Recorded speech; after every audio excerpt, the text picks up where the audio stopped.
Finding the gradient of a line. The gradient is a number that describes the slope of a line. A positive gradient means the line rises when you move from left to right. So if you have a positive gradient, your line will go from bottom left to top right, like so. Negative means the line falls when you move from left to right, or in other words, it's going to go this way. So top left to bottom right. The higher the number, the more extreme the slope. So in other words, this line here has got a larger gradient than this one here. They're both positive, but this one has the bigger gradient. A horizontal line means there is no slope, and therefore the gradient would be 0. We'll look at this in a moment. Together with a vertical line means the gradient is undefined or infinite. Think of this line as being infinitely difficult to walk up. Gradient is usually represented by the letter m. To find the gradient of a line, we once again look at 2 points on that line and label them x1, y1 and x2, y2. It's a diagram that we've seen earlier where we have a point here, x1, y1, and a point here, say, called x2, y2.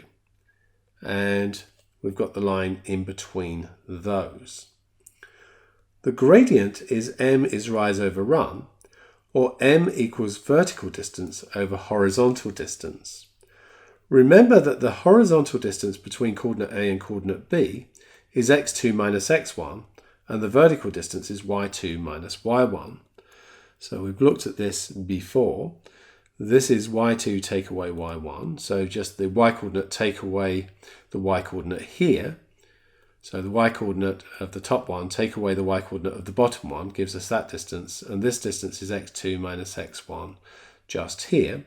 So the formula for the gradient is y2 minus y1 over x2 minus x1.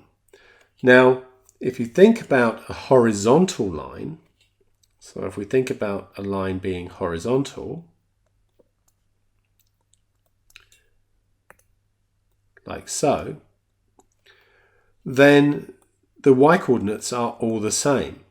And that means that y2 minus y1 would be 0, and that's why a horizontal line has a gradient of 0. If we think about a vertical line, all of the x-coordinates would be the same, and therefore x2 minus x1 would be 0, and that's a 0 in the denominator, and that's why it's undefined or infinite. You can't divide by 0. If two lines have the same gradient, then it can be said that they are parallel. Like railway lines, they will never meet. So two parallel lines will always be the same distance apart. And the important thing here is they have the same gradient.